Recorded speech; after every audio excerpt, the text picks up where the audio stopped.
What is going on, folks? I am Goat. Welcome to Warframe. So, we're starting a new playlist here, and you're going to hear some of this information in the next video. And the reason being, obviously, you'll see I have a full beard in this video, and the next one I only have a goatee because I shot it like about 6-7 weeks ago. But I got to going back and listening to some of the videos, and I really want to cover something that's been kind of going down that I really just didn't talk about in the video because I focused very much into like the frames and things like that. So what I want to do is I want to talk about the content release stuff, okay? And then the next video is going to be kind of a bit of an introduction, and what this whole list is for is returning players, specifically returning players from like the 2000 and, because like there was some real content like dead spots in Warframe, and the grind of Warframe of old was very, very rough. And I'm sorry if you hear a fan. It's fucking hot in my office right now. It's November and it's hot. So anyway, there was a lot of like content sparsity, for lack of a better way to put it. Well, it's not like there wasn't content, it was just very lacking for what the hell it was. The content, at the time, it seemed like DE wasn't necessarily listening to players very well. The updates were buggy at best, and it just no, the things weren't great. The grinds were really long, but they were fixing things slowly. And the problem is that it roughly, basically at the end of 2015, a bunch of early players really got fed up.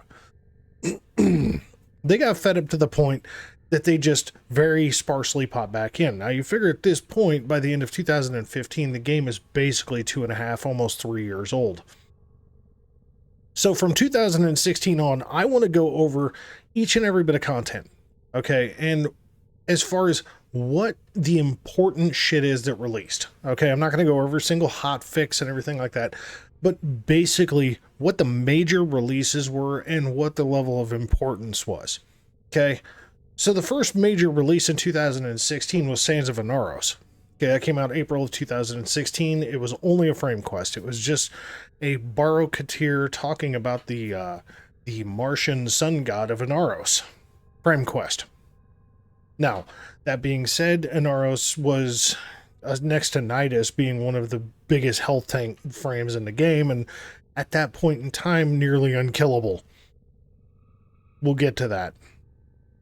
The next point of content released, which came with some very interesting farms behind it, was the Silver Grove. Now, the Silver Grove was another farm quest. Very, very simply and easily put, the Silver Grove was definitely a farm quest for Titania. But with that came farming the Silver Grove, which got drops from the specters that you fight at the altars. That gives you mods like, I want to say aerodynamic, or Christ. It was like aura mods. Let me look. Let me actually get on the right damn screen here, and let me look here. Ow. My knee popped. Ow. Very specifically, mods like Brave for Spite. That's a good one. I want to say aerodynamic, but that may be arbitrations. I know one was a pistol lamp. Yeah, I mean, there's, basically it was aura mod. It was aura farming that came with it. Some very, very good aura mods that you can get from there. A couple of kind of okay ones, and then some pretty damn good ones. Now, again, when I go into this list, this is going to look completely different from what you see in the next video, and the next videos after that. But the Silver Grove was kind of a nice little quest that dropped, because you got, Queen Pixie Frame here. This is obviously Titania Prime, but you get Queen Pixie Frame here, plus you got the farming for the Silver Grove itself. So basically you hunt around on Earth, find the Silver Grove on any of the Earth ground-based missions, and yeah, kill the shit out of a Spectre, have a good time. Yeah. The next one, 1st of 2016, so post 2015 heartache issues, because the last real good content drop prior to Sands of Inaros was the Sacrifice, and I want to say that was November or December of 2015, which the Sacrifice was a hell of a good storyline quest. It's a good quest in general. Excalibur Umber came with that and all the whole on and so forth. But the next jump into the mix was the War Within. Now that is a huge quest. That is a huge, huge storyline quest. There's basic information about the Grenier in there. There is some OP information in there. OP? Don't want to put any spoilers, because if anybody new that hasn't played Warframe or is just getting into Warframe, I'm going to try to not spoil this too much. If you're concerned about it, stop watching now. So anyway, yeah. So we got that. So we got... That's, you know, the War Within. And with the War Within, you get a ton of information about the game. And then beyond that, we start getting into a couple of other different ones. The Glass Gambit, for example, another frame quest. Okay, it's just that simple. It's another frame quest. Okay, after that, you got Octavia's Anthem. Now that unleashed an absolutely broken Warframe, being Octavia. And to say that Octavia is good is a massive fucking understatement, because this bitch is busted. Okay, she just really is. Not everybody's cup of tea, because she's very spammy and she's kind of boring at the same time. Sounds weird? 100% the truth. We'll get into some of these better frames in other videos. But after that, another huge, absolutely huge storyline quest, plus having a frame quest, which is kind of an inherent thing that does come with some of these storyline quests, is the fact that, you know, there are frames attached to these quests, or you're unlocking the ability to farm said frames. But this next huge one is Chains of Harrow, and let me just say, rap tap tap. If you haven't done it yet, wait for it. It's the creepiest of all the fucking quests in Warframe. It's fun as hell. Harrow is a hell of a good frame. But there's a lot going on in there that really, if you didn't pay attention to Chains of Harrow, you should really go back and play that motherfucker, because there is a lot of big story information in that quest. Now, that being said, the next bit the Sacrifice actually came after all of this. I'm terribly sorry. I was crap on my information there. I think I even said 2000, whatever. But the next one, the first open world release, being the Plains of Eidolon on Earth. So the Plains of Eidolon update hit, because, you know, you figure Octavia's Anthem hit, no, I'm sorry, I haven't even been giving dates. Silver Grove was August of 2016. The War Within was November of 2016. The Glass Gambit dropped December of 2016. So they went from April all the way to August, and then bing bang boom just start dropping the shit out of this stuff, because some of it was story, some of it was frame. 2017 was March of 2017 was Octavia's Anthem. Chains of Harrow was June of 2017. Then October of 2017 hit, and Plains of Eidolon dropped. And boy, oh boy, oh boy, what a clusterfuck. Wasn't even playing the game at that point. And I have talked to so many people that said that it was such a nonsensical mess. But it did bring the Syndicate of the Ostrons. Brought the, oh, for fuck's sake.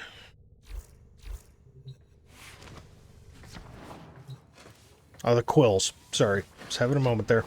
Having a motherfucking moment. But brought into the Quills as that came along as a syndicate, and then brought bounties to be able to farm frames like, you know, with the Plains of Eidolon, frames like Gara, things like that. Just saying. Because, you know, Sia's Vigil came in there. There's a lot of shit that came with Plains of Eidolon. And it was a fucking mess. But then the next quest released was... Because you got 4 releases in 2016, but you only get 3 in 2017. 2018 hit, you get another 4.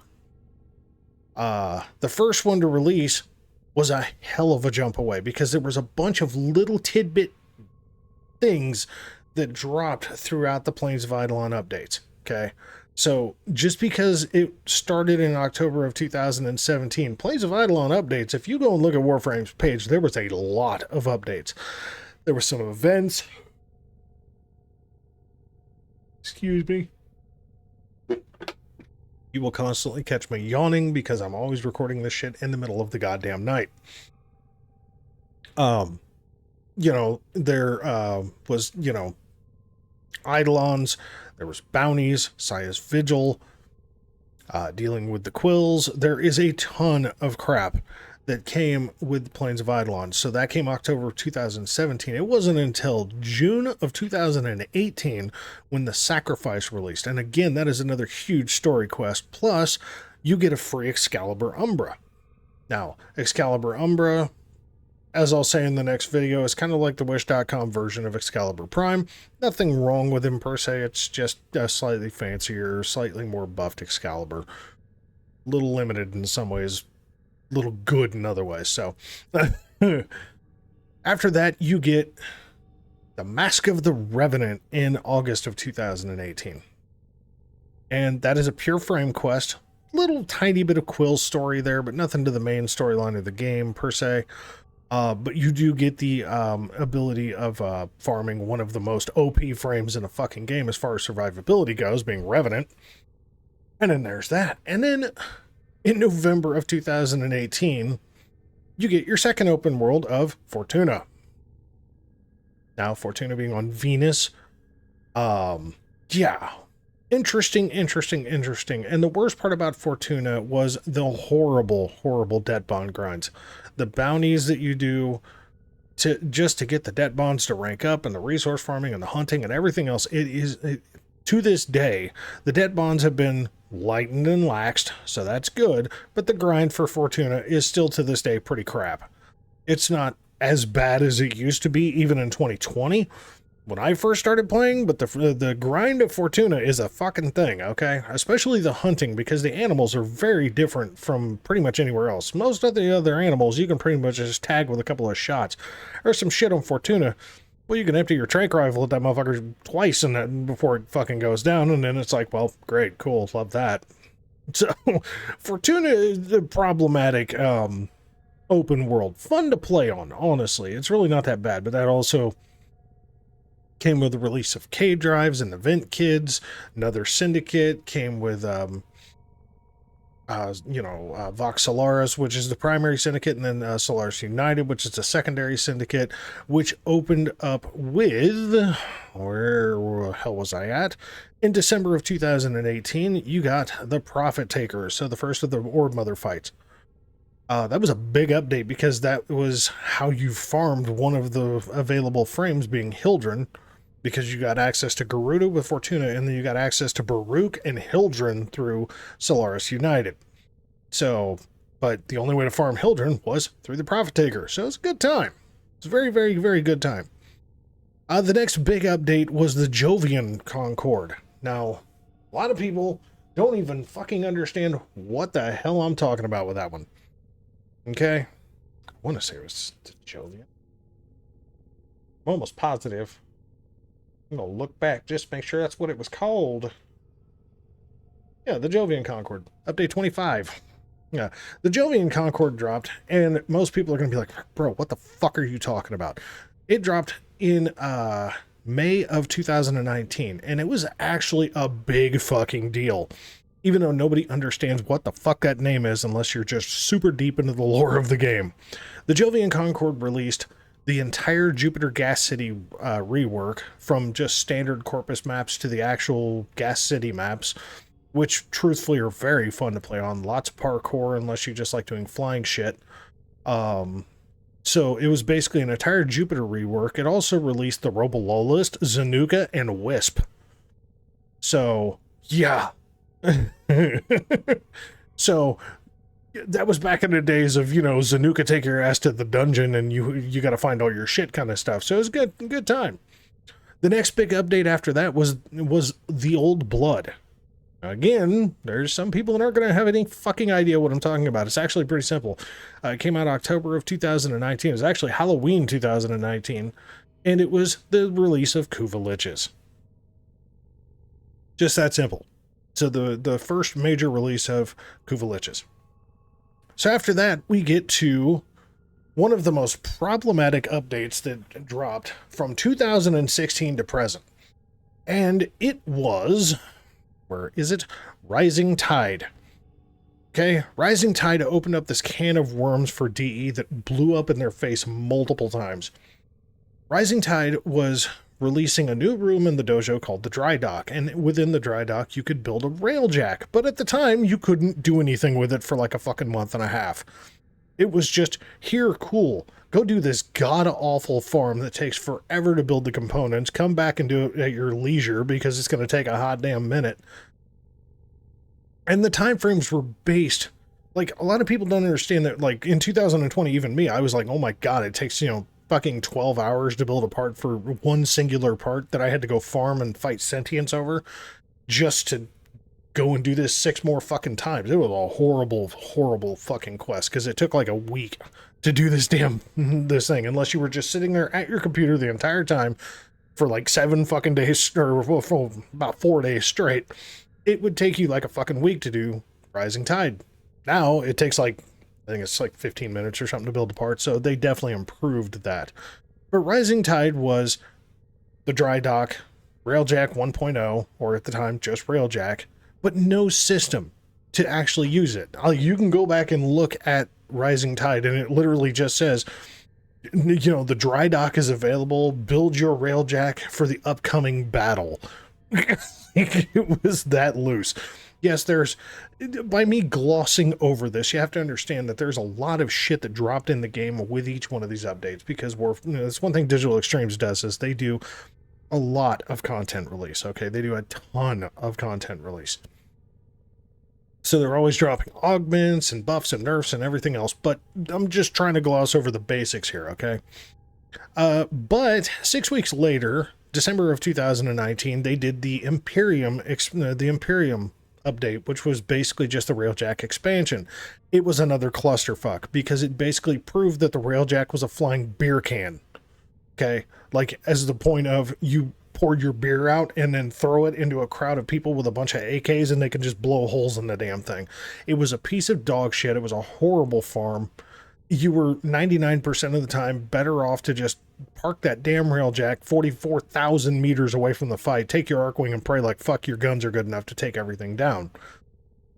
And all you had was Earth Proxima, Saturn Proxima, and Fail Proxima, and Earth and Saturn had god-awful crap to put on your Railjack that didn't really help it.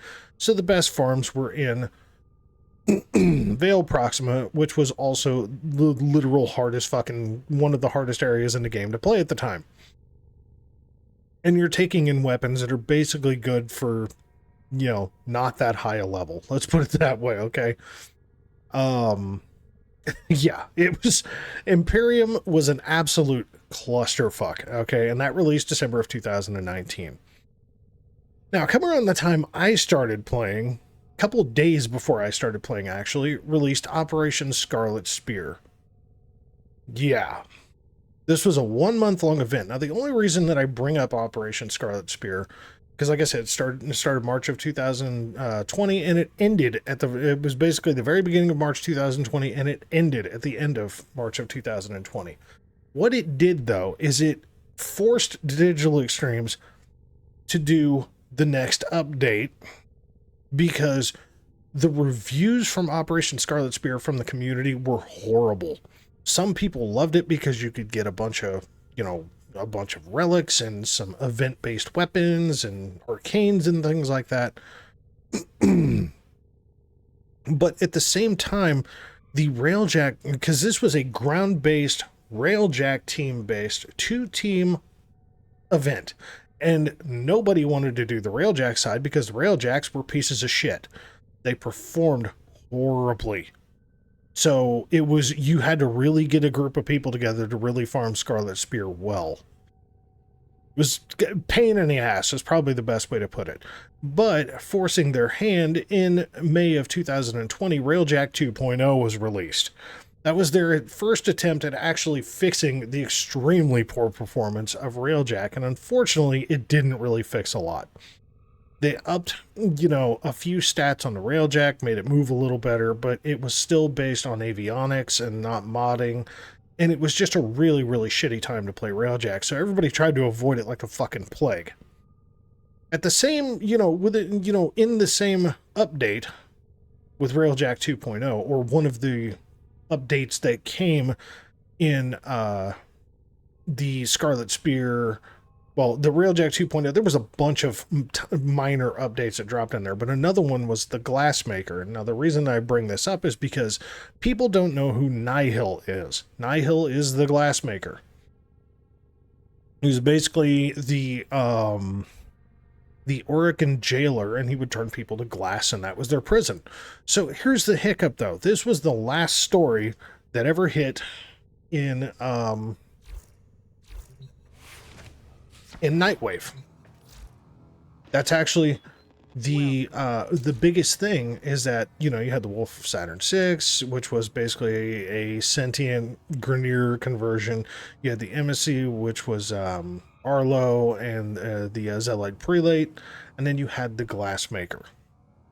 Okay, those were the only stories. Everything else has been Nora's Mix, Nora's Mix, Nora's Mix, Nora's Mix. As you can see, I started, you know, at intermission. I had no idea what Nightwave was. Once this hit, I started understanding, oh, this is a pretty cool farm to do. So, and there was a whole story behind it. And truthfully, I wish they would go back to actually doing stories through Nightwave, because I actually found the Glassmaker situation kind of fun. So, but that's, you know, that's neither here nor there. But the Glassmaker was the last story ever released. It was a multi-month, or it was like, I think, a fucking 2-month ordeal of everything turning to glass around you constantly. And it was a little bit annoying when you're fighting enemies and all of a sudden they get massive damage reduction, and all you hear is this big crashing. It was almost like doing relic cracking, except the enemies would turn to glass and just come just cluttering and shaking at you, and you had to blow the bastards out of their glassy little shells. It's kind of a wild time. It was a fun little story to play. Some people hated it, some people loved it. Now, the next month, June of 2020, we got a Corpus ship tileset rework, and we got a new farm. And this was the Deadlock protocol, which also gave us access to Protea, which Protea is, in my opinion, one of the best frames in this fucking game. She's easily top 10. Okay, easily top 10. Very survivable, very self-sustainable, good squad support, and generally likes to fuck enemies up. Protea is a very, very, very good time. But this came with the caveat of the Corpus ships tileset rework, and there was a couple of reasons for it. One, they said that the look was outdated. Two, they needed to add access points to get to the Granum Void, which are the big golden glove, big Hail Hitler looking golden fucking gloves that are poking up in spots on the Corpus ships, which are your access points to the Granum Void, and in turn you get the little treasure douche that runs around just trying to make your day shit and everything like that. But that is what the Deadlock protocol was. And then a month later after that, so we go from March of 2020 to May of 2020 with two pretty decent updates. Then we go to June of 2020, and then next thing you know, September of 2020, one of the biggest updates as far as playability of the game hit. Okay? And this is where you really started kind of, I don't know, screening out the casual players, and then at the time, I'll say this, at the time, this is where you kind of screened out your more casual, farming players to all of a sudden your real hardcore players. Because in July of 2020, the Steel Path released. And man, I mean to tell you, you got to understand, okay, from the perspective of the Steel Path, okay, so it says normal system. This is the Steel Path, plus 100% or plus 100 enemy levels. So basically, if it's a 1 to 3 mission, they're now 101 to 103. They also have 250% more health, 250% more shields. And by the way, what it doesn't say here is it's also like, if I remember the number correctly, it's 250% more enemies. So it goes from sparse enemies to there is a fuck ton of these tanky bastards running the fuck around. And the Steel Path, obviously, as you see at the bottom, gives you a 100% resource drop chance and a 100% mod drop chance on top of getting access to Acolytes. Acolytes are basically part of the group of Stalker. That's just what they are. That's what they do. and they show up with different different combinations of Warframe abilities to come and try to kick your ass. So if you are unaffiliated or unknown to the realm of farming acolytes, is a whole different ballgame here. But the Steel Path, big fucking update, and it was one of the update 28.7, or I don't fucking know what update it was, but it's whatever. The next update after that was actually another big one, and it was a storyline plus a couple of frames, kind of a deal. The Heart of Deimos, you got the new syndicate of the Entrati family, you got Necroloid, plus you got the new Infested open world. We were introduced to Necromex, and the entire system of the Orokin Derelict was completely revamped into what is called Deimos. So for any old players that remember the Orokin Derelict and having to farm nav coordinates just to go do missions on the Orokin Derelict, that is no longer a thing, obviously, because Deimos is now what the Orokin Derelict was. It's mostly the same map, and it's infested. It's just, yeah, it's a thing. But you got the access from the Heart of Deimos to Zaku, and then farming inside of it with Operation Orphix Venom, we gained access to Lavos and the Cedo and the Trumna and the Sepulchrum and a few other fucking things. So Heart of Deimos was a big update. It was a big update. And that was, like I said, that was August of 2020. And then there was this bunch of patchwork, just, hot fixes. Little small patch updates, So we didn't get another big update until, well, what felt like it wasn't going to be a big update. And it really was, but it wasn't. Okay? So we got in April of 2021, we got the Call of Tempestari. Okay, so the Call of Tempestari was honestly, its primary function was two things. It was the Corpus Imperium missions for Railjack. It was Railjack 3.0, which gave us the entire system that everybody knows now as being the Plexus. This is completely different from what the hell Railjack used to be. Okay, you still have access to intrinsics, but now you can actually mod very, very specifically on top of being able to build the shit out of your Railjack by farmable components. Well, that's an interesting little bug. I don't think I've ever sat myself in the arsenal from the side. And we got relic farming in the Imperium, which is called Void Storms. So albeit the Call of Tempestari quest only takes like 23 to 25 minutes max if you're screwing around. You get access to this guy, Sevagoth, who, especially as of recent, has become a really, really good fucking frame. But then you also got Railjack 3.0, you got Corpus Imperium, and you got Void Storm relic farming, which gave us the next big thing in July of 2021. We got the Sisters of Parvos release, which the Sisters of Parvos release is basically Corpus Liches and their hounds, and of course Tenet weapons, and then of course the Wave Rider quest released at the same time. And at the time, the Wave Rider quest is probably still one of the most hated quests in this game because it's purely doing K-drive tricks. 100%. You got to do races, tricks, kill enemies with K-drives, and then talk to the vent kids. It's a very annoying fucking quest, and even when they lightened it up, people still fucking hate it. Sorry about your luck. Ureli is surprisingly, with a singular augment, a very good frame. She used to be dog shit. One augment completely fucking fixed her. She's very good. After that, we got probably the biggest quest drop since 2016, being the New War. And it was big on two parts. One, some people hated it because they didn't understand it. Other people loved it because they got it. And I'm not calling people stupid. I want that to be known very, very clearly. I'm absolutely not calling people stupid. I'm going to tell you the base premise of the New War is the beginning of the fucking quest is, hey, look, there's a war going on. Oh, it's post-war. That's the New War. There's this very short period where you play a Grenier, a Corpus guy, and Teshin. Okay? That's the war. That's the only part of the war that you see. The rest is post-war. Okay? Have a nice life. They showed that in the trailer. There's no real spoilers to that. Have a nice day. So yeah. With the new war came access to what used to be one of the worst fucking frames in the game, Caliban, who is improved. They definitely did some improvement to Caliban, and there was no direct access to the quest and him other than this guy was designed by Era. That was our informational basis on that. The next big drop was the Angels of Zariman, April of 2022. So the new war dropped December of 21.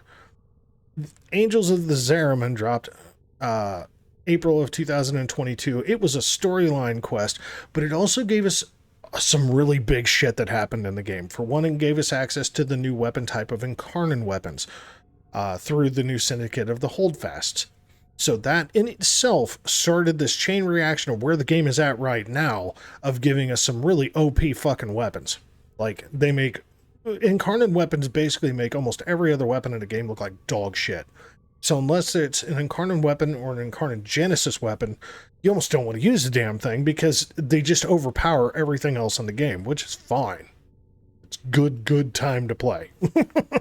But it also gave us the Eximus rework and the gigantic ammo nerf on AoE weapons, which was also a bit of a problem because it gutted one of the arcanes that we got with the Steel Path.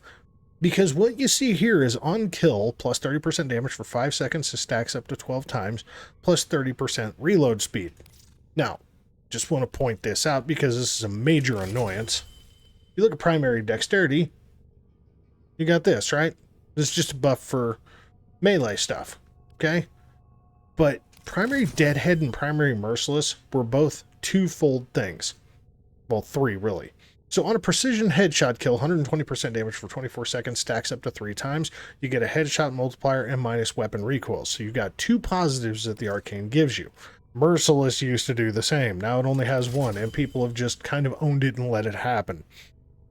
This is the horseshit part. This is what actually, this thing right here alone is what ran off a bunch of players back when the ammo nerf hit. Back in 2022. And what it was is this used to be on kill, 30% damage for 4 seconds. It stacks up to 12 times, plus 30% reload, plus 100% ammo. They completely gutted that motherfucker right off of there, just cut the nuts right off the arcane. You know, it's still a good arcane, but the ammo really pissed a lot of people off because they were hoping that that was going to be the fix for the ammo nerf, and they went and castrated the arcane. And as I said, I wasn't a big fan of the ammo nerf, but as Warframe players, most of us just learn to adapt and overcome because that's what we do in this game. There was a lot, and I mean a lot, of bugs that came with the Angels of the Zariman. It came with some really, really interesting story information. Again, if you haven't played it, you probably should, or if you didn't pay attention, you should go back and play it because there is a lot of very interesting story information in regards to the Void in the Angels of the Zariman. But a lot of cool shit came. But there were so many bugs that hit the game that it took them from April of 2022 until fucking September of 2022 between major updates. Okay. And the next update wasn't even a major one. Okay. It was a frame farm and a ship farm and a weapon farm, but it wasn't even a huge update. Okay. That update was Veilbreaker. So we went from April of 2022 all the way until September of 2022, and that basically gave us access to the Call 175 missions, which Call 175 is the Grenadier that you play in the New War. Have a nice day. That is the god-awful time-gated farm for Styanax, but it's also for the Aphentis, for the Slatra, and the Scout ship that you can get the calls, garrison on-call people. It is a very, very grindy mission type, and there's literally 3 missions to it, and it is just repetitive week to week to week. Slightly different objectives every single week Takes you about somewhere between 15 to 45 minutes, depending on the mission type and the objectives. So it's a thing. Yeah. Feel bad for yourself if you weren't playing the game at that point when they gave Styonix away for free. Let's just put it that way, because he was the 50th Warframe, so everybody got him for free for like a month. So yeah, that was something. Next big update after that was really not that big. But see, here's where shit kind of changed, okay? So up through the New War and Angels of the Zariman, that was the normal farming method for frames. Okay, that was just the normal way. Sands of Inaros, you had to, you know, basically just got his components, right? Silver Grove, you got her parts. The War Within, different deal. The Glass Gambit had to go farm parts for the frame. Octavia's Anthem had to go farm parts for the frame. You know, Haro had to go farm parts. Up until Angels of the Zariman, everything was either bounties or you had to go do certain missions. But everything fucking changed with Lewis Prey. Lewis Prey became this, you're going to talk to a specific faction member and farm a specific thing so you can go buy this all the frame components and weapon components and everything else. Lewis Prey is the Varuna farm. It is 2 missions on Lua. They are both the same damn mission, just different in level. And you have to farm somatic fibers and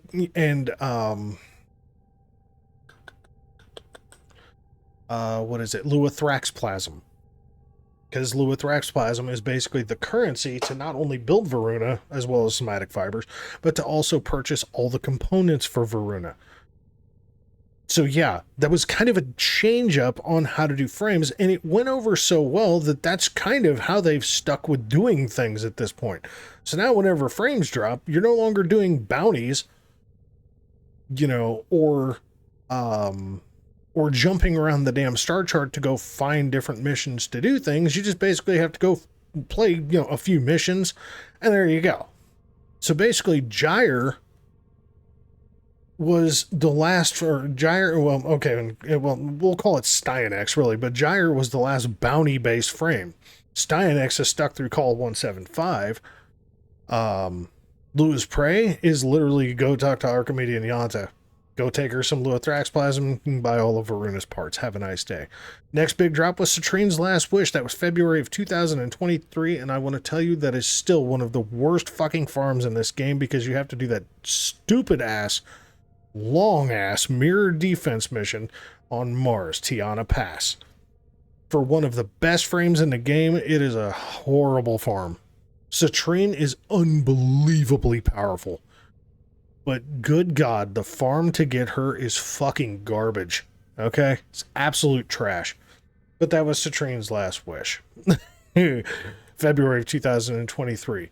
April of 2023, we got the Deviri Paradox. Now, that was the much vaunted and awaited mission that was going to give people horses and, you know, cowboy stuff. And it was announced in 2019 and the bitch didn't drop until 2023. And it's a storyline quest, very much a storyline quest. There's some very interesting lore information in there. There's an entirely new rogue style gameplay that's in there.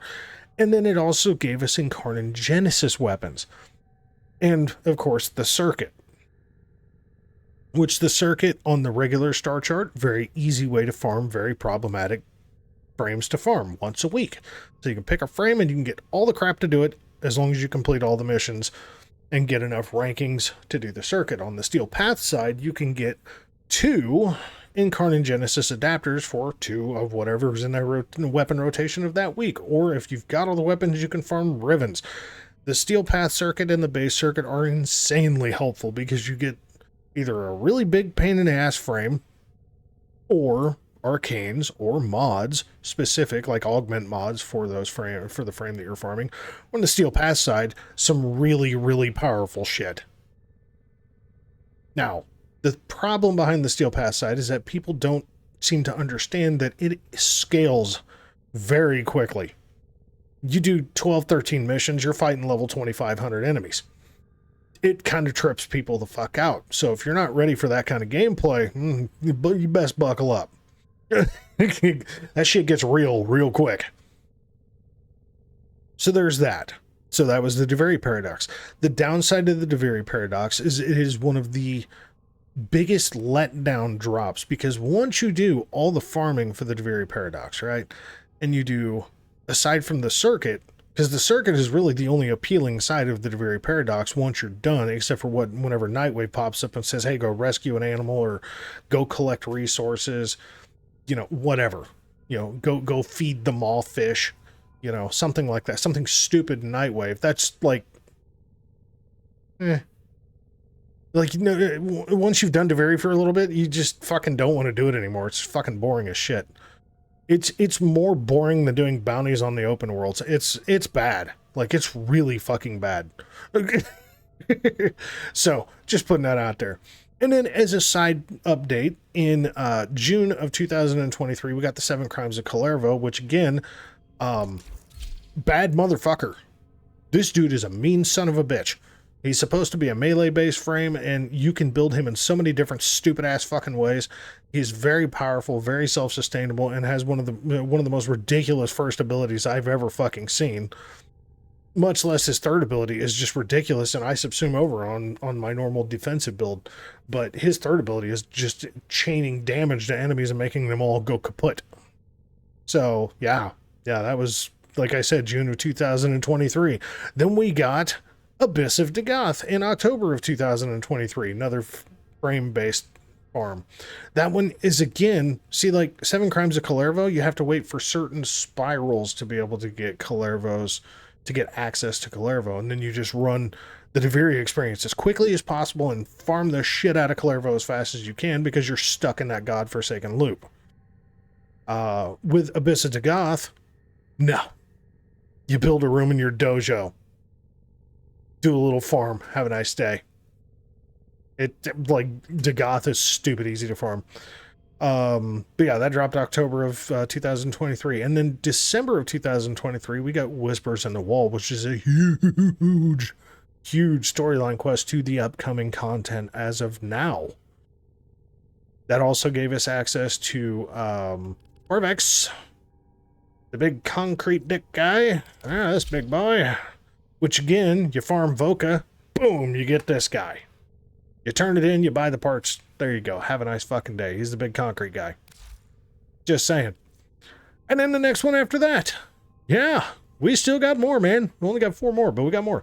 Dante Unbound released in March of 2024. Frame Farm 4. Again, a super duper ridiculous squad support frame. Dante. Now, does he give health? No. Does he give energy? No. Well, what does he do? He gives regenerating overguard. That in itself for squish frames is unbelievably good, especially if the Dante can keep up. Does it make him the best support? Absolutely fucking not. But it makes him pretty good for newer players, I'll tell you that. Newer and low-level casual Steel Path players, super good support frame. But yeah, there's that. Then we got Jade Shadows. We got Miss Ma herself. Yeah, Miss Ma. You know what I mean by Ma? You know what I mean by Ma? Ma. Yeah, that's Jade. Got the stalker's pregnant wife. That's what it is. Sorry. Spoilers. Stalker's pregnant wife. We had to rebuild her. Sucks to suck. Stalker quest in a frame farm.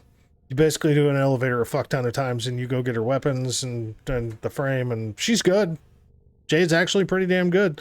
And then we get this, what in the fucking hell, we were told it was a quest, and it's actually just a prelude cinematic, but we got Lotus Eaters, which was literally just a very quick prelude to the upcoming Warframe 1999, and then finally finishing out with Kome and the Five Fates. And Lotus Eaters dropped August of 2024, and then obviously Kome just dropped in October of 2024. Kome and the Five Fates, and it's literally just like everything else up to this point. You know, Dante, get Voca. Corvex, get Voca. Jade, you go get the I forget what the fuck they're called now, but you farm the crap in that stupid Ascension elevator, and yeah, that one gets old too, but you farm the Ascension elevator, you get the crap from that. The moats, that's what they are, the moats, and then you go visit Ortis at the call camp, and you can buy all of Jade's shit if you didn't get it in the drops. Kome, same deal. You go do this crazy infested mission at Cetus, and you just get, you know, fucking fate pearls, and then you go buy all the crap if you didn't get the drops in the rotations or in the mission. There you go. I mean, I actually like this style of farming rather than having to constantly bounce. Like, Octavia is a pain in the ass, Haro can be a pain in the ass, Oberon, Ash, you know, frames like that, they can be a massive pain in the ass to bounce all over the fucking place. Doing assassination missions, totally fine with that. You're doing the same mission over and over. Very simple. Just go kill a thing until you get all the crap that you want. I personally like that style of play. You already know what you're getting into. You can just arm yourself, go after it, and do it. The same applies with hunting for Voka. Pick the best mission that works for you to hunt Voka. There you go. You can farm 2 frames that way. Jade, you pick whatever, frame suits the Ascension mission the best, which is literally this 80-story tall fucking elevator that you have to fight crap and defend, a pod afterward. You got to defend it before, then you got to keep it moving, and then you got to defend it to get to the exit. I mean, it's like a defense, almost like a void flood, and then like a mobile defense, a literal mobile defense. And then Kome is, oh, look, I gotta go collect bread baskets. Not even fucking with you. Gotta go collect, paying homage bread baskets and go deliver them to a shrine. You get fate pearls for that. But that, I'm sorry to make this so fucking long-winded, okay? I really am, because we're at 46 fucking minutes in this video. But that is just the content, okay? And the entire purpose behind this, okay, will be explained at the beginning of the next video. But the entire purpose is for returning players. What have you missed, right? What have you missed? I've actually missed a lot, okay? There's been a lot of shit, because that is the gloss over of what has dropped from 2016 to present. So the next video, we're going to go over frames, what's good, what's not, so on and so forth, as far as what's going to help you progress into the rest of the story. We're going to try to stay away from incarnate weapons for now. I cannot stress enough that incarnate weapons are unbelievably good, and they're extremely worth your time in farming for them, because they are fucking powerful. So, folks, I want to thank you very much for watching. As always, we'll catch you in the next one, all right?